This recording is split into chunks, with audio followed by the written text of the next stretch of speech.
السلام علیکم ورحمۃ اللہ وبرکاتہ۔ بسم اللہ الرحمن الرحیم۔ Health is wealth. لوگ کہتے ہیں جان ہے تو جہان ہے، اور میں کہتی ہوں یہ قوی مومن کی پہچان ہے۔ آج میں آپ کے ساتھ ایک واقعہ شیئر کروں گی جو واقعی انسان کے دل کو ہلا کے رکھ دیتا ہے۔ ایک خاتون جن کی نئی نئی شادی ہوئی، اور شادی کے بعد وہ اپنے شوہر کے ساتھ پاکستان سے باہر کسی اور ملک میں چلی گئیں۔ کچھ مہینوں کے بعد ان کو پتہ چلا کہ وہ پریگننٹ ہیں، اور جب ان کو یہ بات پتہ چلی تو اب ایکسائٹمنٹ کے بجائے ان کو مشکل لگ رہا تھا، کیونکہ ابھی تو انہوں نے زندگی کو پلان کرنا تھا اور بہت سے فیصلے اپنے لیے کرنے تھے۔ اسی پلاننگ میں انہوں نے اپنے ہسبینڈ سے ڈسکس کیا، اور دونوں نے سوچا کہ ابھی ہمیں یہ بچہ نہیں چاہیے، اور اس لیے وہ ایک ڈاکٹر کے پاس گئے۔ اپوائنٹمنٹ لی گئی، ڈاکٹر سے بات کی گئی۔ ڈاکٹر نے ان کو کہا کہ بالکل ٹھیک ہے، اگر آپ ابارشن کروانا چاہتے ہیں تو میں آپ کو ٹائم دے دیتا ہوں۔ لیکن ابارشن سے پہلے ڈاکٹر نے ان کو کہا کہ ایک چھوٹی سی ویڈیو ہے جو میں چاہوں گا کہ آپ دیکھیں، اس سے آپ کو اندازہ ہوگا کہ اس وقت کیا پروسیجر کیا جائے گا۔ ان دونوں نے کہا ٹھیک ہے، ہم دیکھ لیتے ہیں، ویسے تو ہمارا وقت ہی برباد ہوگا کیونکہ ہم تو فیصلہ کر کے آئے ہوئے ہیں کہ ہمیں ابھی یہ بچہ نہیں چاہیے۔ وہ کہتی ہیں خاتون کہ ہم نے جب وہ ویڈیو دیکھی تو ہمیں پتہ چلا کہ کس طرح سے مختلف انسٹرومنٹس کے ذریعے، فورسپس اور اوزاروں کے ذریعے بچے کو توڑ کر اور کھینچ کھینچ کے نکالا جاتا ہے، اور وہ بچہ جو ہے، جو کہ بہت ہی چھوٹے سائز کا ہے اور بہت ہی ہمیں لگتا ہے کہ ابھی تو شاید اتنا ڈیولپ بھی نہیں ہوا، اس کی ایک گھبراہٹ، ایک پریشانی نظر آتی ہے کہ وہ کیسے تڑپ رہا ہے اور کیسے اس کو وہاں سے نکالا جا رہا ہے۔ ویڈیو دیکھنے کے بعد وہ اور ان کے شوہر تھوڑی دیر خاموش رہے، سوچتے رہے۔ ان دونوں نے ایک دوسرے کی طرف دیکھا، اور آنکھوں ہی آنکھوں میں یہ فیصلہ ہو گیا کہ ہم نے اس بچے کو ابورٹ نہیں کرنا۔ اور وہ وہاں سے نکل کر آئے، اور الحمدللہ جب ان کا بچہ پیدا ہوا تو ان کو لگا کہ انہوں نے یہ بہترین فیصلہ کیا تھا۔ یہاں سے ہم بات کریں گے ابارشنز کے بارے میں۔ یعنی ہم یہ دیکھتے ہیں کہ جیسے جیسے وقت گزرتا جا رہا ہے، لوگوں کے مزاج میں یہ بات آ رہی ہے کہ مجھے خود سے ایسے معاملات کا فیصلہ اپنے ہاتھ میں لے لینا ہے۔ ہم پہلے جاننے کی کوشش کرتے ہیں کہ ہمارا دین اس سلسلے میں ہماری کیا کیا رہنمائی کرتا ہے۔ سب سے پہلی بات تو یہ کہ ہمارے دین میں جو ایک لائف ہے، ہیومن لائف، اس کی بہت اہمیت ہے۔ اس میں نہ تو کوئی رنگ دیکھا جاتا ہے، نہ نسل دیکھی جاتی ہے، نہ دین مذہب دیکھا جاتا ہے، نہ ہی عمر دیکھی جاتی ہے۔ لیکن جو بھی انسان ہے، کیونکہ وہ اللہ کی مخلوق ہے، اس لیے ہم سب کے لیے اس کی ایک اہمیت ہے اور اس کی ایک رسپیکٹ ہے۔ اس کی زندگی جو ہے وہ بہت امپورٹنٹ ہے، اور ہم یہ بھی دیکھتے ہیں کہ بہت سے جو اسلامی قوانین ہیں اس زندگی کو بچانے کے لیے ہیں۔ ایک حدیث سے ہمیں یہ بھی پتہ چلتا ہے کہ ایک پہلا سوال جو کیا جائے گا آخرت کے وقت میں، وہ ہے کہ کسی انسان نے جب کسی کو قتل کیا، کسی کا خون بہایا، تو اس کا حساب لیا جائے گا۔ یہاں سے اب ہم یہ بھی دیکھیں کہ اب دنیا میں سینیریو کیا ہمارے سامنے آ رہا ہے۔ ہم ایسے دنیا میں رہ رہے ہیں اور ایسے معاملات کو دیکھ رہے ہیں جہاں پر ہر شخص یہ کہتا نظر آتا ہے اٹس مائی لائف، میری زندگی ہے اور مجھے پورا حق ہے کہ میں اپنے بارے میں کوئی بھی فیصلہ کروں۔ لیکن ہمارا دین ہمیں یہ سکھاتا ہے کہ ہم اس دنیا میں اللہ کی عبادت کے لیے آئے ہیں، اور ہمیں اللہ تعالیٰ کے احکامات کے مطابق زندگی گزارنی ہے۔ اور یہاں سے ہمیں یہ بھی پتہ چلتا ہے کہ کبھی کبھی جو میں اپنے لیے فیصلہ کر رہی ہوں، ہو سکتا ہے کہ وقتی طور پہ مجھے اپنے لیے وہ فیصلہ بہت اچھا لگے، لیکن وہ کسی اور انسان کے لیے بہت ساری مشکلات لے کر آ رہا ہو۔ تو just because I want something for my self,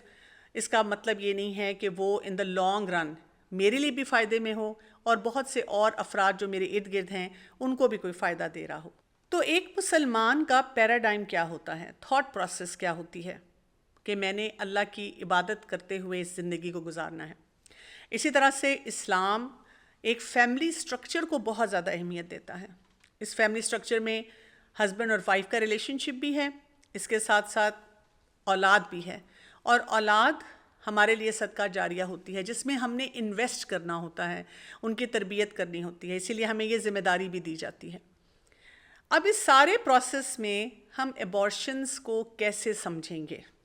تو جب ہم بات کرتے ہیں ایبارشنز کی تو اس کی کیا ڈیفینیشن ہوگی؟ عام زبان میں ہم کہتے ہیں ٹرمینیشن آف پریگنینسی، کہ کوئی بھی خاتون کہتی ہیں کہ مجھے یہ بچہ نہیں چاہیے اور اس کو ٹرمینیٹ کر دیا جائے، ختم کر دیا جائے، کیونکہ ان کو لگتا ہے کہ شاید ابھی یہ بچہ، اس میں کوئی جان ہی نہیں ہے، یہ تو بھی پروسیس صرف ایک پریگننسی ٹیسٹ کے ساتھ پازیٹیو ہونے پر آیا ہے، اور ان کو یہ نہیں سمجھ آتی کہ یہ کوئی زندگی کا آغاز ہو چکا ہے۔ اور دنیا میں ہم دیکھتے ہیں کہ مختلف طرح کی اس کی ڈیفینیشنز ہیں، جس میں کہا جاتا ہے کہ 23 سے 24 ویکس کا اگر پریگننسی ہے اور اس میں 600 گرامز اس کا ویٹ ہے فیٹس کا، جنین کا، تو اس کو ختم کیا جا سکتا ہے۔ لیکن ہمارا دین کیا ہمیں بتاتا ہے کہ فیٹس، جنین کی بھی سیف گارڈنگ ہونی چاہیے، یعنی اس کو بھی حق ہے کہ وہ پیدا ہو، اور اس کو بھی حق ہے کہ وہ اپنی زندگی کو اس طرح سے گزارے جیسے اللہ کا حکم ہے۔ اس وقت پوری دنیا میں ہم دیکھتے ہیں کہ بہت سے سوشل پریشرز اور سوشل چیلنجز کی وجہ سے لوگ ایبارشنز کی طرف اپنا جھکاؤ رکھتے ہیں۔ اگر ہم کچھ فگرز دیکھیں، بہت الارمنگ قسم کے فگرز ہیں کہ گلوبلی 50 ملین ان بورن بچے ہیں جو کہ آنے سے پہلے ہی ان کو ختم کر دیا جاتا ہے، اور اس میں ہم دیکھتے ہیں کہ تقریباً 2 لاکھ خواتین ہیں جن کی ڈیتھ ہو جاتی ہے، کیونکہ بہت سے ایبارشنز لیگل نہیں بلکہ ان لیگل طریقے سے ہوتے ہیں۔ جب ان کو غلط طریقے سے ختم کیا جاتا ہے تو اس میں بہت سی بیماریاں بھی آتی ہیں، اور خواتین کی زندگی جو ہے وہ بہت رسکی پروسیجرز میں چلی جاتی ہے۔ پھر ہم یہ بھی دیکھتے ہیں کہ 1973 میں ابارشنز کو لیگلائز کر دیا گیا کہ ایک عورت کو حق ہونا چاہیے کہ وہ فیصلہ کر لے کہ اسے یہ بچہ چاہیے یا نہیں چاہیے۔ لیکن اس کے ساتھ ساتھ یہ مسائل ختم نہیں ہوئے، کیونکہ اس کے بعد یہ دیکھا گیا کہ 60% ابارشن جو US، کینیڈا اور یورپ میں ہو رہے تھے وہ بچیاں تھیں جو کہ 20 سال سے کم عمر کی تھیں، اور اس کے ساتھ ساتھ ان کا ایک اور جو بہت بڑا چیلنج تھا وہ کیا تھا کہ وہ شادی شدہ نہیں تھیں۔ یعنی جب ہم نے ایک غلط کام شروع کیا اور اس غلط کام کو پھر ایک لیگل فریم ورک بھی دے دیا، تو اس کے ساتھ دنیا میں ہونے والے چیلنجز کم نہیں ہوئے۔ وہ خواتین بھی سفر کر رہی ہیں، ان کے ساتھ مسائل بھی بڑھ رہے ہیں، اور اس کے علاوہ بے حیائی کا ایک ایسا طوفان شروع ہو گیا، کیونکہ ہر ایک کو لگتا ہے کہ ہم موج مستی کر سکتے ہیں، اور اگر ہمیں لگتا ہے کہ کوئی ہمارے اوپر ان وانٹیڈ اس کے افیکٹس آ رہے ہیں تو کوئی مسئلہ ہی نہیں ہے، کسی آپ کلینک پہ جائیں، ڈاکٹر کے پاس جائیں اور جا کر اس پریگننسی کو ٹرمینیٹ کر لیں۔ بہت ہم ایبارشنز کی بات کرتے ہیں تو اللہ تعالیٰ کا کیا حکم ہے، اس کے لیے ہم سورہ الاسراء کی آیت نمبر 31 کو دیکھتے ہیں۔ اللہ سبحانہ و تعالیٰ نے اس میں فرمایا وَلَا تَقْتُلُوا أَوْلَادَكُمْ خَشْيَةَ إِمْلَاقٍ، اور نہ قتل کرو اپنی اولاد کو مفلسی کے ڈر سے، اور ساتھ ہی یہ بھی بتا دیا گیا ہم انہیں بھی رزق دیتے ہیں اور تمہیں بھی، اور اس کے ساتھ ساتھ اس آیت میں ایک وارننگ بھی دے دی گئی إِنَّ قَتْلَهُمْ كَانَ خِطْئًا كَبِيرًا، کہ بے شک ایسے بچوں کا قتل کرنا بہت بڑا گناہ ہے، یعنی یہ ایک کبیرہ گناہ میں شامل ہوتا ہے۔ اس کے بعد مجھے بہت انٹرسٹنگ بات لگتی ہے، وہ یہ ہے کہ سورہ الاسراء کی آیت نمبر 32 میں اللہ سبحانہ تعالیٰ فرماتے ہیں وَلَا تَقْرَبُوا الزِّنَا، زنا کے قریب بھی نہ جانا۔ یعنی آپ دیکھیں کہ کیسا لنک ہمیں پتہ چلتا ہے، اولاد کو قتل کرنا اور ان وجوہات پہ قتل کرنا،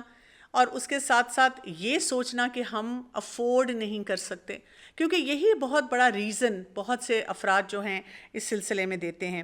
اسی لیے ہمیں اس کو سمجھنا بہت زیادہ ضروری ہے۔ اگر ہم اور بھی بہت سی وجوہات دیکھیں، ایک لمبی لسٹ ہمارے پاس آتی ہے۔ مثلاً خواتین اکثر جب ڈاکٹرز کو کنسلٹ کرتی ہیں تو وہ یہ کہتی ہیں I am not ready, my husband is not ready, یا تو میں تیار نہیں ہوں، یا میرے شوہر نے مجھے بھیجا ہے، وہ کہتے ہیں کہ ابھی میں بالکل پریپیئرڈ نہیں ہوں۔ اس کے علاوہ ایک یہ بات بھی آتی ہے کہ جی ہمارے تو کچھ فیوچر پلانس ہیں، یا ہماری ابھی کوئی کمپیٹیبلٹی نہیں ہوئی، یا ہم چاہتے ہیں کہ ہم کچھ عرصہ اپنے آپ کو انڈرسٹینڈ کریں ایک دوسرے کو، اس کے بعد ہم پلان کریں گے اپنی فیملی۔ اسی طرح سے کئی دفعہ لوگ یہ کہتے ہیں کہ ابھی ہم سیٹلڈ نہیں ہیں، کئی دفعہ ایسا ہوتا ہے کہ جی ہم نے کسی اور ملک میں جانا ہے، کسی اور شہر میں جانا ہے، ابھی ہمارے بہت سی مشکلات چل رہی ہیں، یا یہ کہ پہلے بچے میں اور اب جو پریگننسی ہے اس میں اسپیسنگ بہت کم ہے، یا یہ کہ جی ہمارے آلریڈی بچے بہت زیادہ ہیں اور ہم نے سوچا تھا کہ ہماری فیملی کمپلیٹ ہو چکی ہے۔ اس کے ساتھ ساتھ بار بار یہی بات بتائی جاتی ہے کہ ہم ابھی افورڈ نہیں کر سکتے، یا ہم مینٹلی پریپیئر نہیں ہیں۔ لیکن جب ہم قرآن اور احادیث کا مطالعہ کرتے ہیں تو ہمیں بہت وضاحت سے یہ بات پتہ چلتی ہے کہ ان میں سے کوئی بھی ریزن ویلڈ نہیں ہے جس کی وجہ سے انسان کسی کو قتل کرنے کا فیصلہ کر لے۔ میں نے ایک اور ایٹیٹیوڈ بھی بہت زیادہ دیکھا ہے کہ جب بھی ہمیں کوئی ہمارا دین ایک طریقہ کار بتاتا ہے کہ یہ کر سکتے ہیں اور یہ نہیں کر سکتے، اور ہمیں لگتا ہے کہ پوری دنیا کسی اور پریکٹس پہ جا رہی ہے، تو ہم بہت اپولوجیٹک ہو جاتے ہیں۔ ہم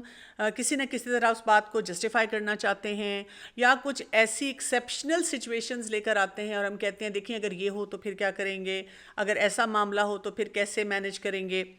لیکن اگر ہم تھوڑا سا ہسٹری کو بھی ایکسپلور کر لیں، کیتھولک چرچ کی طرف چلے جائیں، ہم دیکھتے ہیں کہ وہاں پر تو اس قدر سختی ہے، جیسے ہمارے دین میں یہ کہا گیا ہے کہ اگر عورت کی جو ماں ہے، جو پریگننٹ خاتون ہے، اگر اس کی زندگی کو کوئی خطرہ ہے تو پھر اس کو بچا لیا جائے گا، بچے کو بچایا نہیں جائے گا۔ جبکہ کیتھولک چرچ یہ کہتے ہیں کہ نہیں، بچے کو بھی بچانا بہت مقدم ہے، بلکہ بچے کو بچا لیا جائے، بچے کو پرائرٹی دی جائے۔ اسی طرح اگر ہم جیوش کمیونٹی کی طرف دیکھیں تو وہاں پر بھی ایبارشنز کو لیگل کرنا بہت ناپسندیدہ بات ہے۔ تو پتہ یہ چلتا ہے کہ اللہ تعالیٰ نے جو بھی مذاہب ہیں ان میں کچھ سٹینڈرڈ سیٹ کیے ہیں ہیومن لائف کے بارے میں، چاہے وہ ہیومن لائف ہمیں ابھی اس طرح سے نظر آتی ہے یا نہیں آتی ہے۔ کچھ ایسے ڈاکٹر سے بھی میری بات چیت ہوتی ہے کہ جب ان کو آ کر کوئی خاتون کلینک پہ کہتی ہیں کہ مجھے یہ بچہ نہیں چاہیے، اور ان کے ساتھ کوئی ایک اور بچہ بھی ہو، لیٹس سے 3-4 سال کا، تو وہ ان کو کہا جاتا ہے کہ کیا آپ اس بچے کو جو آپ کے سامنے فزیکلی موجود ہے، آپ پسند کریں گی کہ اس کا خود سے گلا دبائیں، اس کو ختم کر دیں؟ تو وہ ایک دم گھبرا کے کہتی ہیں ڈاکٹر صاحب آپ کیسی بات کر رہے ہیں؟ تو ان کو سمجھایا جاتا ہے کہ جو اس وقت ایک جان آپ کے اندر موجود ہے، ابھی آپ کا حصہ ہے جو آپ کو اپیرنٹلی نظر نہیں آ رہا، وہ بھی اسی طرح کا ایک قیمتی بچہ ہے، اور آپ کو اس قسم کے بہت سے فیصلے سے اپنے آپ کو روک کے رکھنا چاہیے۔ اب ہم تھوڑا سا احادیث کی نظر سے دیکھتے ہیں کہ ہمیں کس طرح کے فیصلے کرنے ہیں جب ابارشنز کا معاملہ ہوتا ہے۔ بہت سے لوگوں نے ایک حدیث سنی ہوتی ہے جس کا مفہوم اس طرح سے ہے کہ جب بچہ 120 دن کا ہوتا ہے تو اس کے اندر روح پھونک دی جاتی ہے، اور اس سے پہلے لوگ کہتے ہیں کہ ایبارشن جو ہے وہ شاید الاؤڈ ہے اور ہم ایبارشن کر سکتے ہیں۔ لیکن یہ بات یاد رکھنے کی ضرورت ہے کہ اگر ہمارے پاس کوئی بھی ایسا ویلڈ ریزن نہیں ہے، اور یہ جو ویلڈ ریزن ہوتا ہے یہ ہم ڈیفائن نہیں کرتے، یہ ڈاکٹر ڈیفائن نہیں کرتا، بلکہ ہر اس شخص کو جس کو لگتا ہے کہ اس کے پاس کوئی بھی ایسی وجہ ہے، اس کو جانا پڑے گا اسکالرز کے پاس، عالم دین کے پاس، اور ایسا عالم دین جو کہ آپ کو صحیح طریقے سے وضاحت کے ساتھ سمجھ کر آپ کی بات اور سارے معاملات کو دیکھ کر صحیح طرح سے آپ کو بتائے کہ آپ کیا کام کر سکتے ہیں اور کس سلسلے میں آپ کو اپنے آپ کو روک کے رکھنا پڑے گا۔ پھر اس کے بعد ہم یہ بھی دیکھتے ہیں کہ 120 دن سے پہلے کا جو عرصہ ہوتا ہے، اس کے بارے میں جو ہمارے 4 مذاہب ہیں ان میں تھوڑا سا اختلاف ہے۔ وہ اختلاف اس نوعیت کا ہے کہ کچھ کہتے ہیں کہ یہ کام ہو سکتا ہے اور کچھ کہتے ہیں یہ کام اس طرح سے نہیں ہو سکتا۔ لیکن اگر ہم کنٹمپریری اسکالرس کی طرف چلے جائیں تو وہ اس سلسلے میں یہ کہتے ہیں کہ جو پہلے 40 دن ہوتے ہیں، ان 40 دنوں میں ہمیں بہت زیادہ ضرورت ہے یہ سمجھنے کی کہ اگر کوئی ویلڈ ریزن ہے، کوئی ایسی وجہ ہے جس کو جسٹیفائی کیا جا سکتا ہے، اسکالرز اس کو پروو کرتے ہیں، تو وہاں پر گنجائش نظر آتی ہے کہ یہ کام کیا جا سکے۔ ہمیں یہاں پہ یہ دیکھنا ہے کہ ایک پروسیس ہوتا ہے آرگینوجینیسس کا۔ آرگینوجینیسس کیا ہوتا ہے کہ جو ڈفرینٹ آرگنز ہیں اور مختلف اعضاء ہیں وہ بننا شروع ہوتے ہیں، اور یہ 4تھ ویک سے لے کر 8تھ ویک تک ہوتے ہیں۔ اب ہمیں نظر تو نہیں آ رہے ہوتے، لیکن اس کے بعد آہستہ آہستہ وہ 42 ڈیز تک اور میچور ہوتے ہیں، اور پھر اس کے بعد ہم دیکھتے ہیں کہ ان کی مزید گروتھ ہونی شروع ہو جاتی ہے۔ تو یہاں پر ہم دیکھیں کہ کون کون سے ایسے لیجٹمیٹ ریزنز ہیں، کوئی ایسی وجوہات ہیں جن کو ہمیں دیکھنے کی ضرورت ہے۔ کچھ لوگ اس میں ریپ وکٹمز کو بھی لے کر آتے ہیں کہ ان کو اجازت ہونی چاہیے کہ وہ ابارشن کروا سکیں، لیکن یہاں پر بھی اسکالرز کا رول بہت اہم ہوتا ہے، کیونکہ بہت سارے اسکالرز جب ریپ وکٹمز کو بھی دیکھتے ہیں تو وہاں پر بھی وہ کہتے ہیں کہ اس بچے کا کیا قصور ہے کہ جس کی زندگی کو ہم ختم کرنے کے لیے طرف جا رہے ہیں۔ اسی طرح سے ایک ہی لیجٹیمیٹ ریزن بنتا ہے، اور وہ ہے جب ماں کی جان کو کوئی خطرہ ہو. اور ماں کی جان کا خطرہ کون ڈیفائن کرے گا؟ کیونکہ میرے پاس کوئی بھی پیشنٹ آئے تو مجھے لگتا ہے کہ وہ ایٹ رسک ہے، تو اس کے لیے بھی کوئی اسپیسیفک کرائیٹیریا ہونا چاہیے. یعنی ڈاکٹر ایسا ہونا چاہیے جس کو اس چیز کا احساس ہو کہ اللہ کا کیا حکم ہے. ڈاکٹر ایسا ہونا چاہیے جس کو یہ پتہ ہو کہ ابارشنز کی کتنی مذمت کی گئی ہے، کہ ہمیں اپنے آپ کو اس سے بچا کر رکھنا ہے. اسی طرح سے ڈاکٹر کو یہ بھی پتہ ہو کہ جب اس کے پاس کوئی ریزن ہوگا تو اس نے کسی عالم دین سے کنسلٹ کرنا ہے اور اس سے پوچھ کر یہ فیصلہ کرنا ہے. تو یہاں سے ہمیں ایک اور اہم بات بھی پتہ چلتی ہے کہ ابارشن کا جو معاملہ ہوتا ہے اور اس کا فیصلہ کرنا، اٹس اے ٹیم ورک. یعنی جس میں ہسبینڈ وائف اگر میوچولی ایگریڈ ہیں اور وہ ڈاکٹر کو کنسلٹ کر رہے ہیں. اب ڈاکٹر جو ہیں وہ عالم دین سے بھی بات کر رہے ہیں، ان کو بھی آن بورڈ کر لیا گیا ہے. اس کے علاوہ ایک سائیکالوجسٹ کو بھی آن بورڈ کیا گیا ہے اور سائیکالوجسٹ سے بھی بات کی جاتی ہے، اور پوری ایک ٹیم بن کے پھر یہ فیصلہ کرے گی کہ آیا اس معاملے میں کوئی گنجائش نظر آتی ہے یا نہیں. تو بات یہ ہے کہ ہے تو یہ شیئرڈ ڈیسیجن، لیکن یہ شیئرڈ ڈیسیجن جو ہے کس طرح سے کیٹیگرائز کیا جائے گا. اس کو اس طرح سے سمجھیں کہ جب ایک دفعہ پریگننسی ہو گئی تو ہم یہ نہ سوچیں کہ یہ ڈیڈ پروڈکٹ ہے. ہمیں یہ پتہ ہونا چاہیے کہ ہر دن وہ سیل ملٹی پلائی ہو رہے ہیں، ان کے اندر جان ہے، زندگی ہے، زندگی کا عمل شروع ہو چکا ہے. اس لیے جب تک کہ کوئی پراپر سالڈ ویلڈ ریزن نہیں ہے، اور میں نے آپ کو بہت سی وجوہات بتا دی ہیں جو لوگ ہمارے سامنے لے کر آتے ہیں، ان سب وجوہات کو ڈسکارڈ کرنا پڑے گا اور اسی لیے اپنے آپ کو بچا کے رکھنا پڑے گا. اور اس وقت بھی آپ یہ نہیں کہہ سکتے کہ ابھی تو روح نہیں پھونکی گئی تو چلو ہم ابارشن کی طرف بڑھتے ہیں. اسی طرح اگر 40 ڈیز ہو چکے ہیں تو یہاں پر بات یہ کی جاتی ہے کہ کوئی بہت پریسنگ نیڈ ہے، کوئی ایسی نیڈ ہے کہ واقعی آپ کو علماء نے بھی کہہ دیا، آپ کو ڈاکٹر نے بھی کہہ دیا، ماہر نفسیات جو آپ کو دیکھ رہے ہیں انہوں نے بھی کہہ دیا کہ اس میں گنجائش نظر آتی ہے. اور اس میں علماء یہ کہتے ہیں کہ اگر آپ تب بھی یہ فیصلے کرتے ہیں تو آپ کو اس کو مکروہ سمجھنا ہے. یعنی خوشی خوشی نہیں یہ فیصلہ کرنا، بلکہ بہت ایک بری فیلنگ کے ساتھ کہ یہ مجھے نہیں کرنا چاہیے، یہ اچھا فیصلہ نہیں ہے، لیکن ہمیں اگر کرنا پڑ رہا ہے تو ان وجوہات پہ، اور وہ پوری ٹیم نے ہمیں اس میں ایک اجازت دی ہے تو ہم یہ فیصلہ کر رہے ہیں. لیکن اگر 120 ڈیز سے اوپر کا معاملہ شروع ہو چکا ہے تو یہاں پر صرف ایک ہی وجہ پتہ چلتی ہے، وہ یہ ہے کہ اگر ماں کو کوئی بھی اس کی جان کا خطرہ ہے. اور اگر ہم یہ دیکھتے ہیں کہ پہلے سے ہی وہ جو جنین ہے، فیٹس ہے، اس کی ڈیتھ ہو چکی ہے، تو پھر معاملہ فرق آ جاتا ہے. ایسے معاملے میں زیادہ تر ڈاکٹرز اگر ہم دیکھیں تو اس میں بھی وہ چاہتے ہیں کہ تھوڑا سا ٹائم دیا جائے تاکہ نیچرلی ہی یوٹرس جو ہوتا ہے اس کو ایکسپیل کر دے، اس باڈی کو وہاں سے نکال دے، کیونکہ وہ باڈی وہاں پر کسی کام کی نہیں ہے. لیکن اگر لگے کہ کوئی ایسا مسئلہ آ سکتا ہے تو وہاں پر پھر اب یہ گنجائش ملتی ہے کہ ڈاکٹرز مدر کو فیسیلیٹیٹ کر دیتے ہیں اور اس فیٹس کو وہاں سے ایکسپیل کروا دیتے ہیں. آپ نے اگر نوٹ کیا ہو کہ جب میں نے ڈاکٹرز اور ایک ٹیم ورک کی بات کی ہے تو میں اس میں سائیکالوجسٹ کو بھی لے کر آئی ہوں. کیوں؟ اس لیے کہ یہ ایک ایسا نازک معاملہ ہے. اللہ تعالیٰ نے عورت کو بنایا ایسا ہے کہ وہ بہت جلدی اپنے بچے کے ساتھ اٹیچ ہو جاتی ہے. جیسی اس کی پریگننسی ہوتی ہے اس کے اوپر ایکسٹرنل پریشرز بہت سے ہوتے ہیں، اس کو سوسائٹی سکھا رہی ہے، اس کو ایک مائنڈ سیٹ دیا جاتا ہے کہ یہ تمہاری اپنی زندگی ہے، تم اپنے لیے فیصلے کرو، کوئی ایک بچہ تمہارے لیے رکاوٹ نہیں بننا چاہیے. لیکن بہرحال ہمیں یہ پتہ ہونا چاہیے کہ ایک خاتون کے اندر وہ جو جذبات ہیں نیچرلی اس کے اندر موجود ہوتے ہیں. اور ایکسپرٹس یہ کہتے ہیں کہ ایک عورت جو ہوتی ہے نا اس کے اندر بہت زیادہ گلٹ اور شیم بھی آتی ہے، اس کو ڈپریشن اور انزائٹی بھی ہوتی ہے، اسپیشلی اگر وہ ابارشن کے فیصلے کی طرف چلی جاتی ہے، اگر وہ خود بھی فیصلہ کرے یا اس کے اوپر اس فیصلے کو امپوز کیا جائے. اس کے ساتھ ساتھ یہ بھی دیکھا گیا ہے کہ ان کے اندر پھر ڈیفیکلٹی سلیپنگ ہو جاتی ہے، نیند نہیں ان کی آتی، نیند خراب ہو جاتی ہے، ان کو رات کو نائٹ میئرز ہوتے ہیں، ڈرانے خواب آتے ہیں. اسی طرح ان کے اندر ایٹنگ ڈس آرڈرز کا چیلنج آنا شروع ہو جاتا ہے، بہت ان کے اندر ایپیتھی آ جاتی ہے، یعنی وہ بہت ایک سخت دل ہو جاتی ہیں، ان کو لگتا ہے کہ بس زندگی کسی قابل نہیں رہی. یہاں تک دیکھا گیا ہے کہ جب وہ ابارشن کروا لیتی ہیں تو جہاں ان کو ریگریٹ ہوتا ہے اس کے ساتھ ساتھ وہ اگلی پریگننسی کے بارے میں سوچنا شروع کر دیتی ہیں کہ میرا اگلا بچہ جو ہے وہ کب پیدا ہوگا.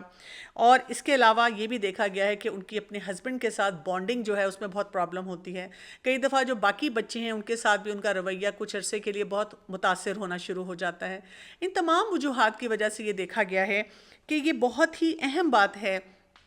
کہ ایک خاتون کو ایک پراپر سپیس ملنی چاہیے جس میں نہ صرف ان کی جسمانی ضروریات یا جو سوشو اکنامک ایک سٹینڈرڈ سیٹ کیا گیا ہے اس میں بھی ان کو آسانی دی جائے، اس کے ساتھ ساتھ ان کی جو مینٹل ہیلتھ ہے اس کو بھی مد نظر رکھا جائے.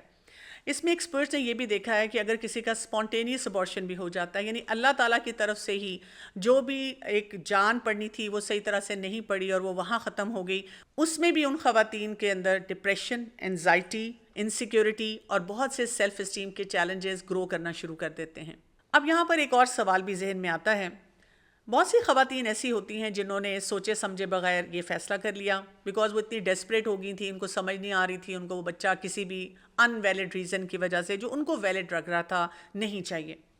یا یہ کہ دین کی سمجھ تو رکھتی تھی لیکن پھر بھی یہ فیصلہ ہو گیا، سمجھ ہی نہیں آئی، بعد میں بہت افسوس ہو رہا ہے. سنتے تو ہم ہیں کہ ہمارا دین ابارشن سے روکتا ہے، لیکن بہت سے سوشل پریشرز کی وجہ سے یا اپنی کسی پرابلم کی وجہ سے ایسا فیصلہ کر لیا، اب پچھتا رہی ہیں. آپ نے یہ پروگرام دیکھا تو اور پچھتاوا ہوا کہ یہ تو میں نے کبیرہ گناہ کر لیا، میں نے کیسے اپنے بچے کو خود مار لیا، میں نے کیسے ایسا کام کر لیا. اور کئی دفعہ ہم اپنی زندگی میں آنے والی مشکلات میں بھی بار بار اس گلٹ میں رہتے ہیں، وہ جو مجھ سے فیصلہ ہوا تھا نا اس کی وجہ سے میری زندگی میں بہت سی مشکلات ہیں، اب میں کیا کروں. دیکھیں، جب بھی ہمیں کسی پرانے فیصلے پہ ریگریٹ ہوتا ہے تو ہمیں یاد رکھنا ہے کہ اب ہم پاسٹ میں نہیں جا سکتے، جو فیصلہ کرنا ہے وہ ابھی کے ٹائم کے لیے اور فیوچر کے لیے کرنا ہے. تو پہلا کام ہمیں کیا کرنا ہے، جو ہو چکا وہ ہو چکا. اگر آپ کا جو ابارشن تھا وہ 120 ڈیز سے پہلے کا تھا تو اس میں صرف توبہ استغفار، کثرت سے توبہ استغفار، جا کے لوگوں کو بہت ایسے جو کہتا ہے فخر سے بتانا کہ میں نے تو یہ فیصلہ کیا تھا اور ایسے کیا تھا اور میں نے تو یہ کروا لیا تھا، تم بھی کروا لو. ایسے تمام معاملات سے گریز کرنا چاہیے، شرمندگی کا احساس ہونا چاہیے ہمیں کہ ہم نے ایسا کام کیا. اگر 120 ڈیز سے بعد کا معاملہ تھا تو اس کے لیے 2 باتیں بتائی جاتی ہیں کہ کفارہ دینا ہوگا. کفارہ کیا ہوگا؟ یا تو ایک غلام کو آزاد کرنا ہوگا یا 2 ماہ کے مسلسل روزے رکھنے ہوں گے. اگر بیچ میں ایک بھی روزہ ٹوٹا یا نہ رکھا، چھوڑ دیا، تو پھر دوبارہ سے 2 ماہ کے وہ روزے کمپلیٹ کرنے ہوں گے. کچھ اور سچویشنز بھی آتی ہیں جن کے بارے میں ہمیں پتہ ہونا چاہیے، جیسے ہم دیکھتے ہیں ریپ کا معاملہ ہے. اب ریپ میں ہم کہتے ہیں اس عورت کا تو کوئی قصور نہیں ہے، اب آلریڈی ایک سٹگما اٹیچڈ ہے جو اس کی زندگی میں آ گیا. اب اگر وہ پریگننٹ ہو جائے گی، اس کا بچہ بھی ہو جائے گا تو اب اور زیادہ اس کی زندگی مشکل ہو جائے گی. لیکن ہمارے رب کو تو پتہ ہے نا کہ اس کی زندگی میں کیا کیا مشکلات آ سکتی ہیں. اللہ تعالیٰ نے لیکن اس بچے کے لیے بھی آسانی رکھی ہے. پہلی بات تو یہ کہ یہ کلچر اور سوسائٹی کو پتہ ہونا چاہیے، یہ ہمیں سارے سسٹم کو بدلنے کی ضرورت ہے، اس مائنڈ سیٹ پہ کام کرنے کی ضرورت ہے کہ بجائے اس کے کہ ایک عورت کے ساتھ اگر ظلم ہوا ہے تو ہم کیا کریں کہ ہم اس کو مزید ایک کبیرہ گناہ کی طرف لے کر جائیں. ہونا کیا چاہیے کہ ہم وہاں پہ اس لڑکی کو یہ بتائیں اٹس ناٹ یور فالٹ، اور ہم اس لڑکی سے انٹریکٹ بھی اس طرح سے کریں. اسی طرح کوئی بھی ایک شریف انسان اسے شادی کے لیے تیار ہو جائے. اسی طرح وہ بچہ اس کا کوئی قصور نہیں، اور جب وہ پیدا ہوگا تو وہ ایک مسلمان بچہ ہے جو کہ فطرت پہ پیدا ہوا ہے. پھر ایک اور سچویشن آتی ہے کہ اگر کسی کا کوئی انلیجیٹیمیٹ چائلڈ ہے، یعنی اس کا کوئی افیئر تھا اور اس کے بعد کوئی جنسی تعلق ہو گیا اور اب وہ پریگننٹ ہے، اب وہ پچھتا رہی ہے، لیکن یہاں پر بھی اللہ تعالیٰ کا حکم یہی ہے کہ وہ اس بچے کو ابارٹ نہیں کر سکتی، اس بچے کو پیدا کر کے کسی اور کو دے دے. لیکن اب اس کو جب یہ پتا ہوگا کہ میرے اوپر اتنی سختی ہے تو اس سے کیا ہوگا؟ اس سے لوگوں کا مائنڈ سیٹ چینج ہوگا کہ جو لوگ حرام کاموں کی طرف بہت جلدی چلے جاتے ہیں، بہت سی باتوں کو بہت کیجول لیتے ہیں، ان کو فرق نہیں پڑتا. تو سوسائٹی میں صحیح حیا کا ایک ہیلدی انوائرمنٹ اور ماحول جو ہے وہ کریٹ ہوتا ہے. ایک اور سوال بھی آ جاتا ہے کہ جی اگر کوئی ایب نارمیلٹی ہے تو پھر کیا کیا جائے؟ ڈاکٹرز ایسی بات ضرور پوچھتے ہیں کہ دیکھیں اسلام روک دیتا ہے کہ آپ ابارٹ نہیں کر سکتے، لیکن اگر ایک ایب نارمل بچہ پیدا ہو رہا ہے تو اس میں بھی علماء یہ کہتے ہیں کہ اگر آپ کو بچے کی ایب نارمیلٹی پتہ بھی چل رہی ہے تو پھر کیا ہے، پھر آپ اس بچے کو پیدا ہونے دیں. انلیس اس کی ماں کے لیے بہت بڑا کوئی رسک ہوتا ہے. یعنی کچھ بچے کی بیماریاں ایسی ہوتی ہیں کہ جب وہ ڈائگنوز ہو جاتی ہیں تو ہمیں پتہ ہوتا ہے کہ اس کے ساتھ مثلاً بچے دانی کے پھٹنے کا ڈر ہے، رپچر ہو سکتا ہے یوٹرس، یا کوئی ایسا زہریلا مادہ ہے جو کہ ماں تک جا سکتا ہے، یا ماں کے اندر اس کی وجہ سے کوئی ایسی بیماری آ سکتی ہے، یا اسی طرح سے اس کی پریگنینسی جو ہے اس کی وجہ سے اس کی جان کو خطرہ ہو سکتا ہے. تو صرف اس صورت میں آپ اس بچے کو ابورٹ کریں گے. ادروائز کیا ہے، دیکھیں جو بچہ بہت زیادہ اب نارمل ہوگا وہ کچھ عرصہ زندہ رہے گا، کچھ دن زندہ رہے گا، اس کے بعد اللہ تعالیٰ نے جو اس کا وقت لکھا ہے وہ اس وقت دنیا سے چلا جائے گا. اور بہت سے ایسے بچے جن میں کوئی تھوڑی سی ایب نارمیلٹی ہوتی ہے، ہم دیکھتے ہیں کہ دنیا میں کتنا کام کرتے نظر آتے ہیں، بہت سکسیزفل بھی ہوتے ہیں. بہت سے ایسے بچے ہمارے لیے اگزامپل بھی بنتے ہیں. اور آپ کو پتہ ہے کہ اللہ تعالیٰ نے ایک پرفیکٹ دنیا نہیں کریٹ کی، ایسی دنیا کریٹ کی ہے کہ جب میں کسی کو دیکھوں جس کی آنکھیں نہیں ہیں تو میرے اندر شکر گزاری آئے گی، میرے اندر ایمپتھی بھی آئے گی کہ جو انسان دیکھ نہیں سکتا، سن نہیں سکتا، یا کسی طرح سے بھی اس کی کوئی ایک ایسی اسپیشل نیڈ ہے، تو مجھے اس سوسائٹی کو انکلوسیو کیسے بنانا ہے، ان کو بھی اپنے پورے معاملات میں شامل کیسے کرنا ہے. تو اللہ تعالیٰ نے کسی حکمت کی وجہ سے اس طرح کا جو ہمیں سوچ اور ایک فیصلہ جو ہے وہ دیا ہے. اس کے ساتھ ساتھ ہم یہ بھی دیکھیں کہ بہت سی ایسے کیسز ڈاکٹرز دیکھتے ہیں، میں نے خود پرسنلی بھی دیکھے ہیں، میرے پاس الٹرا ساؤنڈ رپورٹس آئی ہیں، بلڈ ٹیسٹ آئے ہوئے ہیں، جس میں بتایا جا رہا ہے کہ یہ جو بچہ پیدا ہونے والا ہے اس میں بہت ساری ایب نارمیلٹیز ہیں، اس کی کڈنی میں ہیں، اس کے برین میں ہیں، اس کے لمبس جو ہیں، جو ہاتھ پاؤں ہیں ان کا سائز ٹھیک نہیں ہے.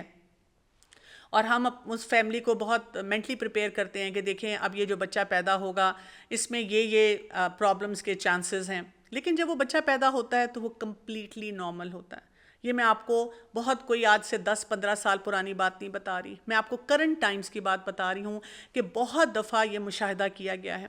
اس وجہ سے یہ بہت بڑی پاسبلٹی ہوتی ہے کہ ڈاکٹر نے ڈکلیئر کر دیا ہے کسی بھی رپورٹ پہ کہ شاید اس بچے میں یہ ایب نارمیلٹیز ہوں، لیکن وہ بچہ جب پیدا ہوتا ہے تو بالکل ٹھیک ہو. اسی طرح سے کئی دفعہ کوئی سسٹ ہے، کوئی رسولی ہے کسی جگہ پر، اور وہ بچہ پیدا ہوتا ہے چند ماہ میں وہ ختم ہو جاتی ہے. تو ہم ایسا چانس کیوں لیتے ہیں کہ ایک بچے کو پہلے سے ہی اپنے لیے فیصلہ کر کے، جس کو ہم نے دیکھا نہیں، جس کے ساتھ کوئی وقت نہیں گزارا، اور اس کی زندگی کو ہم ختم کر دیں.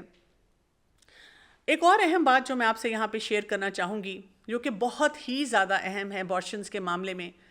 ہمارے دین میں ہمیں کلیئرٹی سے بتایا گیا ہے کہ جو قتل ہے اس قتل میں دیت ہوتی ہے، یعنی آپ کو خون بہا دینا ہوتا ہے.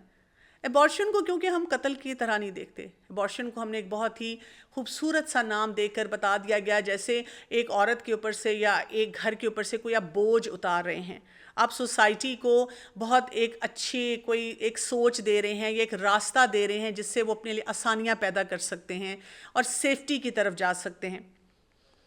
لیکن یہاں پر ہمیں یہ پتہ ہونا چاہیے کہ آپ اگر اپنی مرضی سے یہ فیصلہ کرتے ہیں تو آپ قاتل ہیں. اب دیت کے لیے ہم کیسے فیصلہ کریں گے؟ 2 پاسبلٹیز ہیں. ایک انسان نے اپنی مرضی سے فیصلہ کیا یا اس پہ زبردستی تھوپا گیا. مرضی سے فیصلہ کیا تو اب آپ کے اوپر دیت آ جائے گی. فیٹس جنین کی جو دیت ہوتی ہے وہ 1/10 آف این ایڈلٹ ہوتی ہے، یعنی اس سے ہمیں پتہ یہ چلتا ہے کہ 5 اونٹ کے برابر ہوگا. لیکن اس میں یہ بات یاد رکھنے کی ہے کہ جس انسان نے یہ فیصلہ کیا وہ بھی دیت میں شامل ہے، جس ڈاکٹر نے یہ کام کیا اس کے اوپر بھی دیت آئے گی، وہ جتنے افراد پیرامیڈیکل سٹاف ہیں، وہ لوگ جو کہ اس کو مشورہ دینے والے ہیں شامل ہیں، وہ سب اس خون بہا کا حصہ ہوں گے. اور یہ نہیں ہے کہ وہ اس میں پول ان کریں گے، ان سب کے اوپر وہ دیت آئے گی. اگر ایک بچہ جو پیدا ہوتا ہے فیٹس، اگر وہ مردہ پیدا ہوتا ہے تو پھر اس کے لیے ایک غلام کو آزاد کرنا ہے. لیکن اگر وہ زندہ پیدا ہوتا ہے، کچھ سانسیں لیتا ہے، تو پھر جو میں نے ابھی آپ کو بتایا ہے یہ معاملہ ہوگا. ابارشن کے سلسلے میں اب ہم نے کچھ طہارت کے مسائل کو بھی دیکھنا ہے. اس میں ہمارے پاس 2 سچویشنز آتی ہیں، ایک ہے نفاس اور ایک ہے استحاضہ. استحاضہ وہ کنڈیشن ہوتی ہے جس میں اگر جو ابارشن ہوا ہے، کیونکہ مسڈ ابارشن بھی ہوتا ہے، اسپونٹینیس ابارشن بھی ہوتا ہے جو کہ خود بخود ہو جاتا ہے، قدرتی طور پہ ہوتا ہے. ایسی صورت میں ایک کلاٹ اگر آتا ہے، خون کا لوتھڑا آتا ہے، تو اس کو ہم استحاضہ لیتے ہیں. استحاضہ کا مطلب پھر کیا ہوگا کہ وہ خاتون جو ہیں وہ ناپاکی کی حالت میں نہیں ہیں، لیکن ان کو جب تک ان کو وہ بلیڈنگ رہتی ہے انہوں نے ہر نماز کے لیے فریش وضو کرنا ہے، اور اسی طرح سے وہ روزہ بھی رکھ سکتی ہیں جب ان کا رمضان کا مہینہ ہو۔ نفاس کیا ہوتا ہے؟ نفاس وہ والا خون ہوتا ہے جب کہ فیٹس پورا بن چکا ہے۔ اب اس کا مطلب یہ ہے کہ جب بھی کبھی ایک ابارشن ہوگا تو اس بچے کو، جنین کو دیکھنا بہت ضروری ہے۔ کئی دفعہ ہاسپٹل میں جب ابارشن ہوتا ہے تو ڈاکٹر اور نرسز جو ہیں اس کو کڈنی ٹرے میں ڈال کر سائڈ پہ ڈسکارڈ کر دیتے ہیں، یا گھر والوں کو دے دیتے ہیں، گھر والے دکھاتے نہیں یا خود بھی کیئرفلی نہیں دیکھتے۔ تو دیکھنے کی ضرورت ہے کہ کیا آپ کو اس کے باڈی پارٹس نظر آ رہے ہیں، کیونکہ اگر باڈی پارٹس نظر آ رہے ہیں تو پھر کیا ہے کہ آپ نے ویٹ کرنا ہے جب تک کہ عورت جو ہے اس کی وہ جو بلیڈنگ یا ڈسچارج ہے وہ ختم نہ ہو جائے۔ لیکن اس میں یہ بھی یاد رکھنا ہے کہ اگر 40 دن سے اوپر کا ٹائم گزر چکا ہے اور ابھی تک اس کی بلیڈنگ جاری ہے تو اب وہ استحاضہ ہو جائے گا، یعنی اب وہ کیا کریں گی کہ وہ ہر نماز کے لیے فریش وضو کریں گی اور اپنی نماز جاری رکھیں گی۔ اگر فرض کریں کہ جیسے میں نے آپ کو سچویشن بتائی کہ ہاسپٹل میں اس کو نہیں پتہ چلا، تو علماء یہ کہتے ہیں کہ پھر وہ کیا کریں کہ وہ ایک ٹائم پیریڈ لے لیں which is 81 days، یعنی جب سے ان کی پریگنینسی شروع ہوئی تھی اس سے لے کر 81 ڈیز تک وہ ویٹ کریں، اور اس کے بعد وہ پھر پاکی کی حالت میں آ جائیں گی، اور وہاں سے پھر وہ اپنی نماز جو ہے اس کو جاری رکھیں۔ آج کی ڈسکشن اور آج کی بات چیت بہت تھوڑی بوجھل تھی، تھوڑی ہیوی تھی، لیکن یہ بہت ضرورت ہے اس دور کی، اس لیے کہ ہمیں چھوٹے چھوٹے کلینکس نظر آتے ہیں جہاں پر ابارشن ہو رہے ہیں، ہمیں بڑے بڑے اسپیشلائزڈ ڈاکٹرز نظر آتے ہیں جو صرف پیشنٹ کے کہنے پہ ابارشن کر دیتے ہیں، کیونکہ وہ کہتے ہیں کہ ہمارے پیشنٹ نے کنسینٹ دی ہے، اور ان کی مرضی ہے تو ہمیں کیا فرق پڑتا ہے۔ لیکن اگر مجھے ایز اے پروفیشنل یہ پتہ چل جائے کہ مجھے بھی اس خون بہا کا حصہ بننا پڑے گا اور مجھے بھی، میرے اوپر بھی یہ کبیرہ گناہ آئے گا، تو پھر میں بھی محتاط رویے سے رہوں گی۔ اور ہمیں یہاں سے یہ بھی سمجھ آتی ہے کہ اللہ تعالیٰ نے جو قانون دیا ہے، اگر ہم اس کے آگے سر جھکائیں گے اور اپنے آپ کو اللہ کا بندہ بنا کے رہیں گے تو ہماری سوسائٹی میں ایسے بوجھ نہیں آئیں گے، ایسی مشکلات نہیں آئیں گی، اور ہمیں اللہ تعالیٰ نے وہ راستے دکھائے ہوئے ہیں، وہ طریقے بتائے ہوئے ہیں۔ اس کے اوپر ہم نے ایک پروگرام بھی کیا تھا جو کہ فیملی پلاننگ کے سلسلے میں تھا، آپ اس لنک پہ جا کر اس پروگرام کو دیکھ بھی سکتے ہیں۔ اس کے ساتھ ساتھ ہمیں یہ بھی پتہ ہونا چاہیے کہ جو قوانین اللہ تعالیٰ میں دیتے ہیں، جب اس کے مطابق ہم اپنی زندگی کو پریکٹس کرتے ہیں، اپنی سائنسز کو، اپنی میڈیسن کو پریکٹس کرتے ہیں، تو اس کے بہت بہترین نتائج ہمارے سامنے آتے ہیں۔ میری آج آپ سے ریکویسٹ یہ ہوگی کہ یہ والا ویڈیو کلپ آپ اپنے ارد گرد تمام خواتین سے شیئر کریں، وہ خواتین جن کی شادی ہو چکی ہے اور وہ خواتین بھی جن کی بھی شادی نہیں ہوئی، ینگ بچیاں کالج یونیورسٹی والی، تاکہ ہم ان سب کو اللہ کے حکم کے مطابق یہ فیصلہ کرنے کی طرف لے کر چلیں، جبکہ ساری سوسائٹی ہمیں کیا بتا رہی ہے، ساری دنیا میں ایک موومنٹ چل رہی ہے، لیکن ہم یہ فیصلہ اس وقت کریں اگر اللہ کے حکم کے مطابق ایک ٹیسٹ پازیٹیو آ گیا ہے تو ہم نے اس بچے کو چانس دینا ہے کہ وہ اس دنیا میں آئے اور اللہ کے حکم کے مطابق اپنی زندگی گزارے۔ السلام علیکم ورحمۃ اللہ وبرکاتہ۔